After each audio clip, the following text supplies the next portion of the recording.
కోసం బొచ్చడంటే బొచ్చడు ముచ్చల వరకు వచ్చిన దబ్బున చెప్పుకుందామా చెరపాండ్రి ఈశ్వరప్ప హోమియో క్లినిక్ సమర్పించు ధూమ్ ధామ్ ముచ్చట ఇక ముచ్చట్లు షురు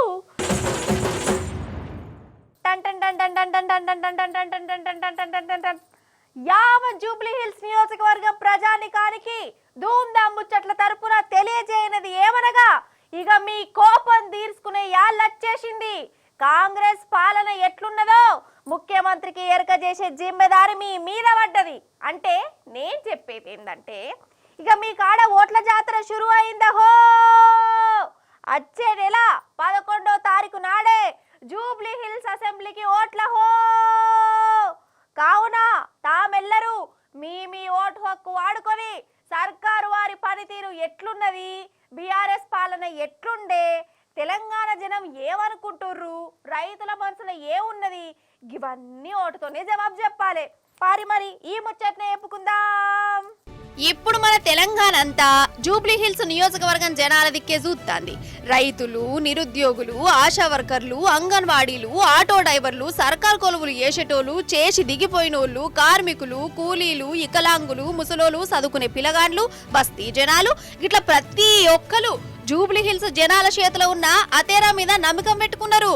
గదేరోళ్ళ ఓటు అనే ఆయుధం మీద తెలంగాణ జనం మనసులో ఉన్నమాట, వాళ్ళ ఆలోచన జూబ్లీ హిల్స్ జనాలు సర్కారుకు అర్థమయ్యేటట్టు చెప్పాలని గట్టిగా కోరుకుంటారు. Jubilee hills MLA Maganti Gopinath sir column చేసిండు కదా, ఇక ఈడ ఉప ఎన్నికలు పెడతారు. వచ్చే నెల 11వ తారీఖు నాడే ఈడ ఓట్లుంటాయి. 14వ తారీఖు నాడు ఎవరు గెలిచిర్రో ఎవరు ఓడిపోయిర్రో తెలిపోతుంది. జూబ్లీ హిల్స్ లా మాగంటి సునీతక్కను బీఆర్ఎస్ పార్టీ నిలబెట్టింది. ఇక కాంగ్రెస్ పువ్వు పార్టీ గీవు పార్టీలు మాత్రం ఇప్పటిదాకా ఎవరిని నిలబెట్టలే. ఎవరిని నిలబెట్టాలి అనుకుంటా ఇంకా దేవులాడుతూనే ఉన్నారు. క్యాండిడేట్లు దొరుకుతలేరా, లేకుంటే దొరికినా మేం పోటీ చేయం, ఓట్లకు పోతే జనం గెదిమే తట్టున్నారని అనుకుంటురా మనకు తెలియదు. క్యాండిడేట్ ను నిలబెట్టుట్లనే కాదు, ప్రచారంలో కూడా బీఆర్ఎస్ ముంగటున్నదోల్లా.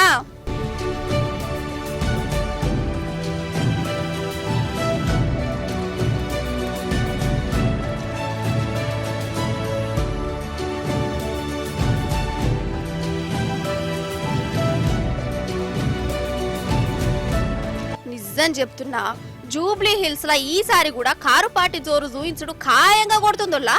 లెక్కకైతే ఉప ఎన్నికలు జరిగితే అధికారంలో ఉన్న పార్టీ గెలుతుంది. కానీ ఈ తాప కథ తిర్రమరైతుంది. అధికారంలో ఉన్న పార్టీకి బుద్ధి చెప్పేందుకు మాగంటి గోపీనాథ్ షార్ చేసిన సాయాన్ని అది పెట్టుకొని మరి ఓట్లకు ముంగడ పడుతున్నట్ట ఇక్కడ జనాలు. అగు చూడురి, ఇక్కడ మొత్తం బీఆర్ఎస్ మాగంటి సునీత గారే. ఎందుకంటే ఇప్పుడు మాగంటి గోపన్న గారు చేసిన ఎవరు మర్చిపోరు ప్రజలు కదా, అవన్నీ దృష్టిలో పెట్టుకొని మళ్ళీ బీఆర్ఎస్ గెలిపించుకుంటారు 100%. అది కాంగ్రెస్ ఏం బాగాలేదన్న, మళ్ళీ మన బీఆర్ఎస్ రావాలి, మన జూబ్లీస్లో మాగంటి సునీత గారు రావాలి. ఖచ్చితంగా వస్తేనే మళ్ళీ మనకి మంచి పథకాలు కానీ అన్నీ బాగుంటాయి. కేసీఆర్ని రప్పియాలి, ఈసారి ఆ లేవంతుని గెలిపియొద్దు. వద్దొద్దు లేవంతు ఏంది, దందలు లేవు, వ్యాపారాలు లేవు, ఏమో గిరాకులు లేవు, ఏమొస్తున్నాయని ఆ కేసీఆర్ని గెలిపిస్తే అందరం మంచిగా అవుతాం. ఎవరికన్నా మనకు మంచిగా చేసేటోళ్ళకి వేయాలి. హామీలండి ఏమేసిన ఇంతవరకు లెడ్స్ ఇస్తా అన్నారు 2500, అది ఇవ్వలేదు. మళ్ళీ ఇల్లు ఇస్తా అన్నారు, ఇది ఇల్లు కూడా ఇవ్వలేదు. ఏమి ఇస్తారు, ఏమి ఇవ్వలేదు. మాగంటి గారు బాగా చేశారు, మాగంటి గోపీనాథ్. ఓకే, ఆయన పర్లేదు, వాళ్ళు వైఫై ఇద్దరు ఒకటే కదా, గెలుస్తారు. కేఆర్ఎస్ఏ గెలుస్తారు. కాంగ్రెస్ ఏం చేయదు, అది వేస్ట్. ఖాళీ మాటలు ఏమనంటే భయపట్టించడం, కేసులు పెట్టడం, అంతే, ఇంకేం లేదు. అదే ఉన్నాయి. టీఆర్ఎస్ఏ ఏమున్నా ప్రజలకంటే ఇక వాళ్ళే చేయగలుగుతారు, ఎవరు చేయలేరు. నా బీజేపీ చేయదు, కాంగ్రెస్ చేయదు, వేస్ట్. తెలంగాణ వచ్చినాక కేసీఆర్ ప్రభుత్వంలోనే బాగుపడ్డది. జూబ్లీ హిల్స్ జనాలే కాదోల్లా, అసలు రాష్ట్రం అంతటా ఇప్పుడు గిదే కథ ఉన్నది. మాకే గనక జూబ్లీ హిల్స్ లో ఓటున్నా, మా కాడ మళ్ళీ ఎలక్షన్లు నడిచినా కాంగ్రెస్ పాలన ఎట్లున్నదో రేవంత్ సార్ కు కండ్లకు గట్టినట్టు చూపించేటోళ్ళు షెయి పార్టీకి బుద్ధి చెప్పేటోళ్ళం అని అంటుర్రు. అసలు ఈ 2 ఏళ్లల్లా మన తెలంగాణ ఎట్లా మారిపోయిందో చూస్తూనే ఉన్నాం మనం అందరం. రైతులు రోడ్ల మీద పడ్డారు. అందుకే రైతులు కూడా జూబ్లీ హిల్స్కి వచ్చి ఈ చెయ్యిపాటి కోట ఎయ్యద్దు అని ప్రచారం చేతరట్నోళ్ళ. ఇక పట్నంలో హైడ్రా బుల్డోజర్లు గరిబోలను ఎట్లా గోసవుచ్చుకునే చూసినాం మనం. హైడ్రా పేరు చెప్పి ఇండ్లు లేకుండా చేసింది. అగో గా కోపం కూడా పట్నం జనము తీర్చుకునే పండ్ల పడ్డరోళ్ళ. ఇక 2 ఏళ్ల ముంగడి వరకు కరెంట్ ఎట్లుండే, ఇప్పుడు ఎట్లున్నది. ఈ కరెంటును చూసి కూడా ఓట్లేస్తారట. మొన్నటి వరదలకు పట్నం ఎట్లా మునిగిందో లోకమంతా చూసింది. ఆ వరదలు ఆగం చేసిన నాడే షెయి పార్టీ కూడా అండ్లనే కొట్టుకపోయిందని అంటారు. ఇక కొత్త కంపెనీల సంగతి పక్కకు పెట్టు, పట్నం నుంచి ఉన్న కంపెనీలు పోయినాయి. ఇట్లా ఒకట రెండా షేపాటి పాలనలా హైదరాబాద్ పట్నం ఎంత తండ్లాడిందో, తెలంగాణ జనం ఎంత రంది పెట్టుకున్నారో చెప్పుకుంటూ పోతే ఇదోడుమని ముచ్చట. అందుకే ఇప్పుడు జూబ్లీ హిల్స్ నియోజకవర్గం జనాలు ఈ ఉప ఎన్నికలల్లా తెలంగాణ గుండె సప్పుడును, తెలంగాణ గోసను సర్కారుకు సురుకులు పెట్టి మరి సమజేతట్టు ఏతరట్నుల్లా. అవును కానీ మొన్న బంగారం ముచ్చట చెప్పినా కదా, రేటు పెరుగుతాంది తగ్గుతాంది, పెరుగుతాంది తగ్గుతాంది అనుకుంటా చెప్తే కదా ఈయనే కూర్చొని. ఇక నేను కూడా మొన్న బంగారం కొందాం అనుకున్నా, బంగారం దుక్కున గాడు కూడా పోయినుల్లా. ఇక నేను కొంటున్నా అని సేటు ముసిపోకుండా చాయ్ బొట్టు కూడా పోసిండు బుక్కెట్లా. అయితే ఇక రేటు మస్తు పెరిగింది, ఇప్పుడేం కొంటామని మా ఎంబడొచ్చిన ప్రమిళక గిట్లా చెప్తే కొనుక్కుంటేనే మర్రచ్చినుల్లా. అదే మోసమైంది కాదు. అసలు ఆడాడు ఎందుకన్నా ఆగిపోతిని, పక్కోల మాట ఎందుకన్నా ఇంటిని. లాస్ అయితే మాయే, మొన్న ఉన్న అయిపోవు, ఇప్పుడు ఇంకా లాస్ అవుతున్నా కదా అని మెదళ్ళకత్తాందుల్లా. ఎందుకంటే మొన్నటికంటే ఇవాళకి ఇంకా రేటు పెరిగిందోల్లా. ఆరామంటే ఒక్క రోజుల్నే 1200 రూపాయల ఫరక్ వచ్చిందట. ఇక ఎప్పు కథ. ఇంతకు ఇప్పుడు పుత్తడి ఏడ కూస్తున్నదో ఎరికేనా? చూడురు మీరే, ఆగో ఆడ కూస్తున్నదుల్లా, చూడురు ముచ్చట. ఓ అక్కలు అవ్వలు చెల్లెండ్లు అన్నలు మంచిగా నురిగా ఈ అమెరికాలో సిట్ చేస్తే మన వంట రూమ్ లో బుక్ గెలుగుతుంది కాదు అంటే అర్థం కాలేదా నోళ్ళ?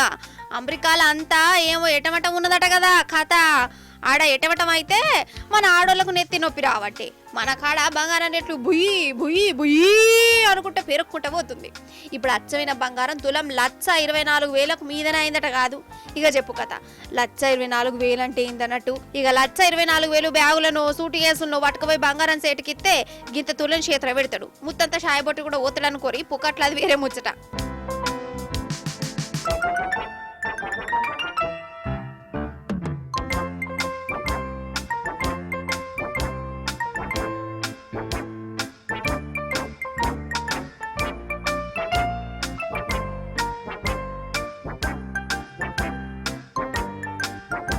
ఇక వెండి గురించి అంటవా, అది ఇంకా దారుణం కాదు. కిలో వెండి 1,67,000 దాకా పోయింది. ఈ రేటి రంగనే ముత్తని మంచినీళ్ళు దాగి నిమ్మల పడ్డా కాదా మరి.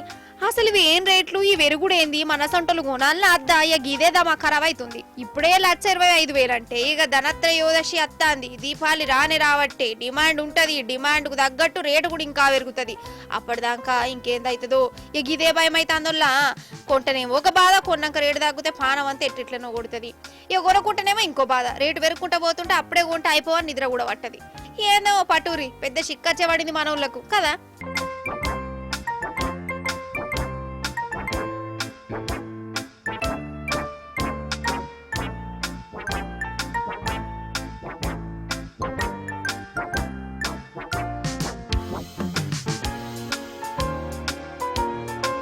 కాదు, తులం బంగారం లచ్చదాకా పోతుందని మన మనసులోకి ఎన్నడా నచ్చిందానో అసలు నాకైతే ఎన్నడనిపించలే.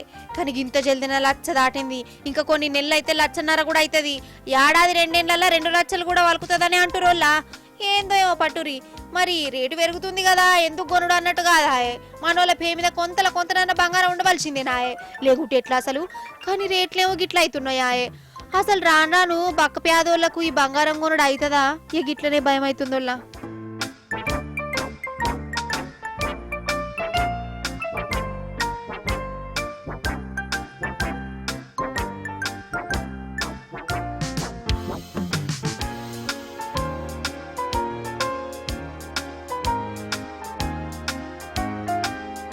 ఇప్పుడు నేను మీకు రైతుల గురించి చెప్పాలుల్లా.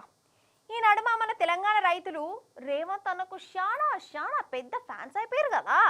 సార్ ఏడనన్నా కనబడితే ఆగబట్టి అదే దొరకబట్టి పెద్ద మిరపకాయల మాలే సారీ పూల మాలేసి శాలువ కప్పి షిట్కలే సన్మానం చేయాలని దాన్ని ఆడుతురు. ఎందుకంటారా, కాంగ్రెస్ పార్టీ అధికారాలకు వచ్చినాక మన రైతులను ఎట్లా అరుచుకున్నదో మీరు చూస్తూనే ఉన్నారు కదా. అగో గందు కోసమే సార్ను వాళ్ళ స్టైల్లో సన్మానం చేద్దాం అనుకుంటురట. ఈ మాట రైతులే చెప్తారు. అగోగో జనగామ రైతులు చూడు ఏం చేసిరో. అత్తన్నం ఈ చెయ్యిపాటి పాలనలా రైతుల బతికి ఎట్లా మారిందో మనం చూసినాం. యూరియా కోసం తిప్పలే, రైతు బంధు కోసం తిప్పలే, రుణాల మాఫీ కోసం తన్లాటనే, మద్దతు ధర కోసం కూడా గోసనే. ఏంది అసలు? అయితే ఇగో వీళ్ళు జనగామ జిల్లా రైతుల పండించమంటని పట్టుకొని మార్కెట్కి వచ్చారు. మార్కెట్ కమిటీ చైర్మన్ రూమ్ లోకి పోయి ఎట్లా సన్మానం చెప్తారు ఇన్నూరు మీరు.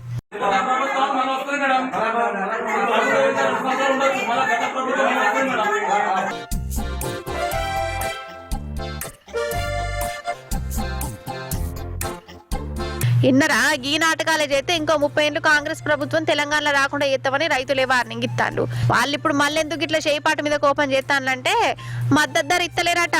కేసీఆర్ సార్ సీఎం ఉన్నప్పుడు 2100 ఉండే మద్దతు ధర, కానీ ఇప్పుడు 1400 అయింది. ఇక కోపం రమ్మంటే రాదా? అప్పుడు రైతులు గట్ల బాగుపడితే ఇప్పుడు గిట్ల ఎందుకు బజార్లో పడేసిరు అని నిలదీస్తురు. ఏడికాడ మన కాడ అట్లున్నదా? అటు మీది బాజు గుండోల్లా మద్దతు ధర కోసం రైతులు పెద్ద ర్యాలీ తీసిరు. ఐ లవ్ ఫార్మింగ్, మమ్మల్ని వ్యవసాయం చెయ్యనియ్యరు అని గిట్లా ర్యాలీ తీసిరు. ఎందుకంటే మద్దతు ధర ఉంటలేదట వాళ్ళకు. మాకు కరెస్ట్ ధర పెట్టక వ్యవసాయం చేయకుండా ఎత్తాన్లు, మాకు బాయకాడికి పోడు తప్ప ఇంకో పని తెలియదు అని గిట్లా కలెక్టర్ ఆఫీసులకు, లీడర్ల క్యాంప్ ఆఫీసులకు పోయి లొల్లి చేసిరు.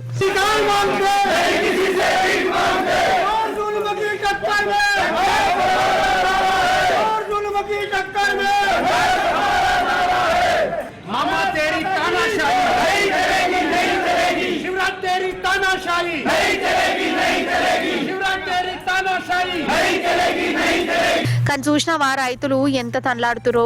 ఓట్ల నాడు రైతులు కావాలి, రైతులు రాజులు అని ఎన్నెన్నో ముచ్చలు చెప్తారు. ఒడ్డెక్కినాక గిట్ల రోడ్డు పాలి అయ్యవట్టే. అనుకున్నామని జరగవు అన్ని, అనుకోలేదని ఆగవు కొన్ని. ఏందబ్బా ఈ వేదాంతాలు బాగా చెప్తుంది అనుకుంటురా? ఏంది? ఏం లేదు కానీ ఇవాళ నేను ఆఫీస్కి వచ్చేటప్పుడు రోడ్డు మీద విచిత్రమైన టక్కర్లు అయినాయి. ఆ టక్కర్లు చూసుడుతోనే నాకు ఈ మాట మతకు వచ్చింది. సరే అసలు ముచ్చట ఏంటంటే, నిజంగా ఎప్పుడు ఏమవుతుందో ఎవ్వరు ఏం చెప్పలేరు. అవునా కాదా? నిజం చెప్తున్నా. కారు కొనుడంటే, కార్ల తిరుగుడంటే చాలా మందికి అదొక షోకు. అవునా కాదా? అందుకే కాదు అప్పు చేసో లోన్లు పెట్టి మరీ కారు గిట్లా కొంటారు. ఇక రోడ్డు మీద మోనిచ్చుకుంటా నన్ను చూడు, నా కారును చూడు అని మురిసి ముప్పందం అవుతుంటారు. ఇంతకు ఇప్పుడు ఈ కారు ముచ్చట ఎందుకు తీసిన అంటారా? ఎందుకో తెలవాలంటే, ఇప్పుడు మనం ఒక పెట్రోల్ బంకు కాడికి పోవాలి. ఆడ కార్ల పెట్రోల్ కొట్టిస్తారట. అటెనక ఏమైందో చూడాలట. మీరు అగ చూసారు మరి. డైరెక్ట్ ముచ్చట్లకే పోదామిగా. ఏమంటారు? హైదరాబాద్ ఎర్రమంజిల్ కాడికి రారి, ఇడ పెట్రోల్ బంక్ ఉన్నది. ఇగో ఈ బంకు కాడికి కార్ వచ్చింది. పెట్రోల్ డీజిల్ కొట్టించుకునే తందుకు పెట్రోల్ కొట్టిస్తాగానే ఆ కార్లకెళ్ళి ఇగో గిట్లా మంటలు వెళ్ళినయోళ్ళ. ఓరు దేవుడు, చూసినావా? అగ్గిపుల్ల ఏవడి గీకలే, పక్కపొంటి పటాకులు కూడా కాల్వలే, కానీ పెట్రోల్ పోతా అంటేనే మంటలు వెళ్ళినాయి. ఇక జరంత షేప్ అయితే కారు గాలిపోవుడే కాదు, ఆ బంకే పేలిపోతుంది అనిపించింది. కాదా మరి? కానీ బంకుల పనిచేసేటోళ్ళు జరంత ధైర్యంగా లోల్లే. బాలకృష్ణనే మతికి తెచ్చుకున్నారో రజనీకాంత్నే ఆవహించుకున్నారో గాని ఆ మంటలెళ్తున్న కారును బంకు నుంచి దూరం చేసిర్రు. నిజంగా మెచ్చుకోవాల్సిందే కదా.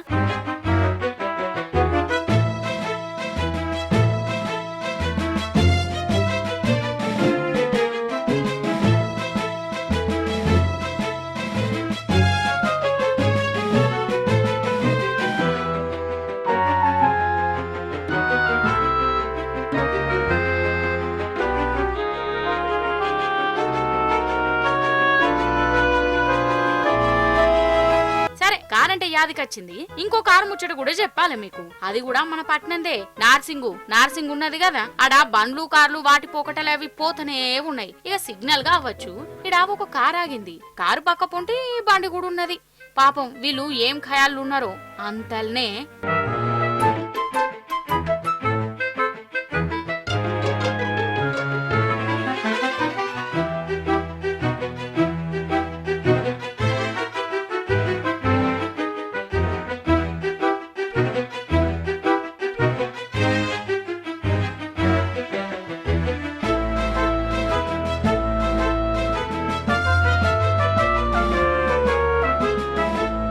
అబ్బర బిడ్డ, చూసినావా? అసలు ఈ కారు నడిపేటోనికి కండ్లున్నాయా లేవా? వాని నడుపుడుకున్న వాడెత్తు. ఆగున్న కారును బండిని గట్ల గుద్దిండేంది? వాని మెంటలేషన్కున్న వాడెత్తు. ఆగో ఇంకా BMW కారట. BMW చక్కగా నడపశాత గానోనికి ఏమిటికొచ్చిన BMW. ఎందుకు వచ్చిన BMW? అవునా కాదా? అయితే ఆ కారోడు తాగున్నాడట. మరి తాగినోడు తాగినట్టు సపోర్ట్ చేయక ఇంట్లో చెద్దర కప్పుకొని వండుకోకనట రోడ్ల మీదకి వచ్చి గిట్లా దివానా వేషం వేసుడేంది, మందిని గోసపుచ్చుకునుడేంది అంటే ఈడేం అర్థమైతుందంటే రోడ్ల మీద మన చక్కగా పోవుడే కాదు, అవతలోడు కూడా చక్కగా పోవాలి, అంతే కదా.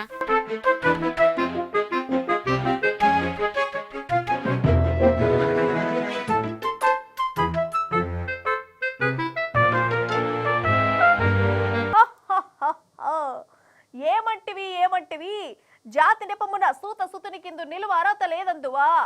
ఎంత మాట. ఇది క్షాత్ర పరీక్షే కానీ క్షత్రియ పరీక్ష కాకూడదు, ఇది కుల పరీక్ష అందువా. నీ తండ్రి భరద్వాజుని జననం ఎట్టిది, అతి జుపుక్సాకరమైన నీ సంభవం ఎట్టిది, మట్టి కుండలో పుట్టితివి కదా. నీది ఏ కులము, ఇంత ఏల అస్మత్పిత వద్దంటారా? సరే ఇలా మొత్తం చెప్పేటట్టున్నా వద్దంటారు కదా. అయితే చిన్నగా ఉన్నప్పుడు ఇది మా స్కూల్లో ఉన్నప్పుడు ఏకపాత్రాభినయం చేసిన అన్నట్టు. ఇక అందరూ మంచిగా క్లాప్స్ కొట్టి నన్ను మంచిగా మెచ్చుకున్నారు అన్నట్టు. ఇక ఇట్లా ఇది మస్తు ఉంటుంది కదా అప్పట్లో. ఇక చేస్తా అంటే అదొక క్రేజ్ ఉండేది. కానీ ఇక నా యాక్టింగ్కు పెద్దరామరావే వచ్చి ప్రైజ్ ఇస్తాడని తారీఫ్ చేసిరు. ఇక సరే కానీ ఇప్పుడు ఈ దూపా ముచ్చట్లల్లా ఈ నాటకం ఎందుకు వేసినట్టరా, నా లెక్కనే ఒక అన్న కుక్కలు జాగ్రత్తలు ఈ కాన్సెప్ట్ మీద ఒక నాటకం చేసిండోల్లా. ఏకపాత్రాభినయం అట.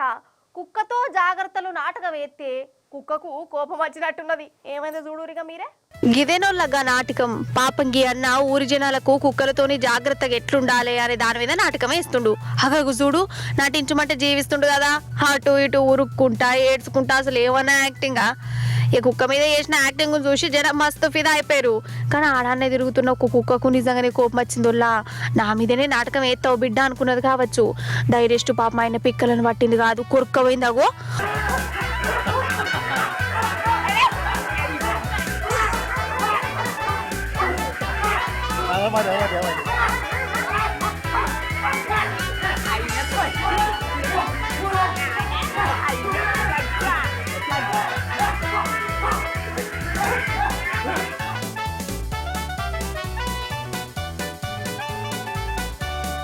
అయ్యో ఎంత పని అయిపోయా. అసలు నవ్వాలన్నా బాధపడాలని అర్థమే కాలే ఈ నాటకం చూస్తున్న వాళ్ళకు.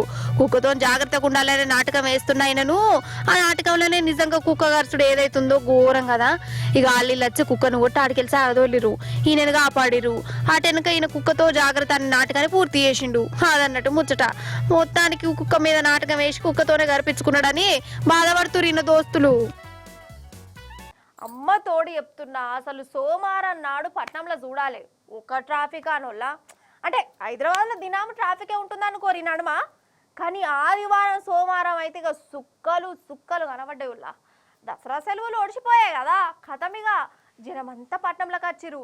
ఎక్కడికక్కనే అయిపోయినాయి బండ్లు. ఇక నరకం అంటే ఏంటిదో మళ్ళోసారి చూసిండ్రు. అగు చూడురుగా ముచ్చట. ఓయమ్మనే చూడు, మన హైదరాబాద్ మెట్రో స్టేషన్ల కథ ఎట్లున్నదో. జాతరే నడిచినట్టయింది. ఊర్ల నుంచి జనం వచ్చిరు కదా పట్నంలకు. ఈ మెట్రోలో పోయేదందుకు స్టేషన్లకు వచ్చిరు. కాలు వెట్ట సందులేదు. గిస్కులేటర్లు బంద్ పెట్టిరు. ఒకరికొకరు నూక్కుంటా తిట్టుకునుడు ఆగం జగన్నాథం.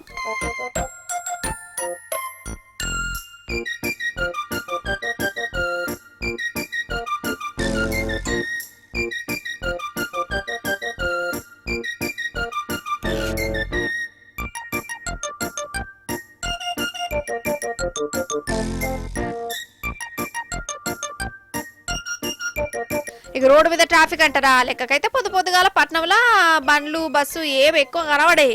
ట్రాఫిక్ ఉండగానే ఉంటుంది, ఆరాంసే పోవచ్చు. 9కే ట్రాఫిక్ స్టార్ట్ అవుతుంది. అసొంటిది వల్ల పొద్దుగాల పట్నం అంతా ఆగిపోయింది. కిలోమీటర్ల పొడుగుత ట్రాఫిక్ జామే. అసలు ముంగడి గదులు తొట్టు ఒక్క 2 కిలోమీటర్ల దూరానికి గంట బావు పట్టింది. ట్రాఫిక్ పోలీసులా పత్తకు కనిపించలే. కొన్ని జాగలాలు ఉన్నారు కానీ వాళ్ళు కూడా ఎంతసేపు అని చేస్తారు పని కదా. అంతా ఆగం చందన. ఇంకో దిక్కు రాష్ట్ర 4 దిక్కుల నుంచి పట్టణానికి వచ్చే తోపలన్నీ బస్సులు కార్లు వ్యాన్లతో బిజీగా అయిపోయినాయి వల్ల అటు టోల్ ప్లాజాలు రెండిపోయినాయి. మన చౌటుప్పల కాడ చూడూరిగా జాతరకు పోతున్నట్టే పట్టణానికి వచ్చిరు.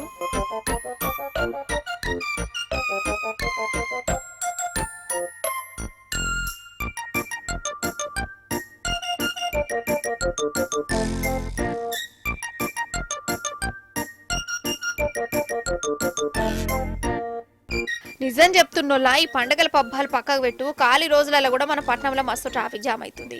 చిన్నపాటి వాన కొట్టినా జనం ఇరకబోడే, రోడ్డు మీద ఏదన్నా చిన్న పని నడిచినా కిలోమీటర్ల పొడుగుతే ఎక్కడికక్కడ ఆగిపోతున్నాయి. ఇక ఇంకో దిక్కు ఇప్పుడు సెలవులు వచ్చినాక కూడా ఇంకా ఎక్కువ తిప్పలైంది.